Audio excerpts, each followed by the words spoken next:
حضور پاک صلی اللہ علیہ وسلم کا ارشاد ہے کہ جو بھی لوگ اللہ کے ذکر کے لیے مجتمع ہو اور ان کا مقصود صرف اللہ ہی کی رضا ہو تو آسمان سے ایک فرشتہ ندا کرتا ہے کہ تم لوگ بخش دیے گئے،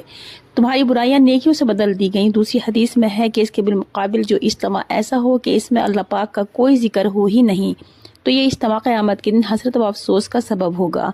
یعنی اس اجتماع کی بے برکتی اور عذاب پر حسرت ہوگی، اور کیا بعید ہے کہ وبال کا سبب کسی وجہ سے بن جائے۔ ایک حدیث میں آیا ہے کہ جس مجلس میں اللہ کا ذکر نہ ہو، حضور پاک صلی اللہ علیہ وسلم پر درود نہ ہو،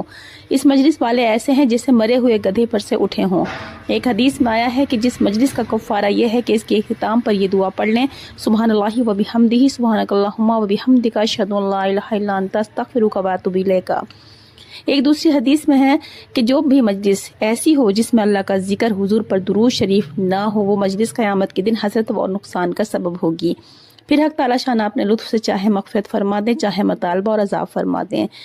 مجلسوں کا حق ادا کیا کرو، اور وہ یہ ہے کہ اللہ کا ذکر ان میں کثرت سے کرو، راہگیر کو باوقت ضرورت رستہ بتاؤ، اور ناجائز چیز سامنے آ جائے تو آنکھیں بند کر لو یا نیچی کر لو کہ اس پر نگاہ نہ پڑے۔ حضرت علی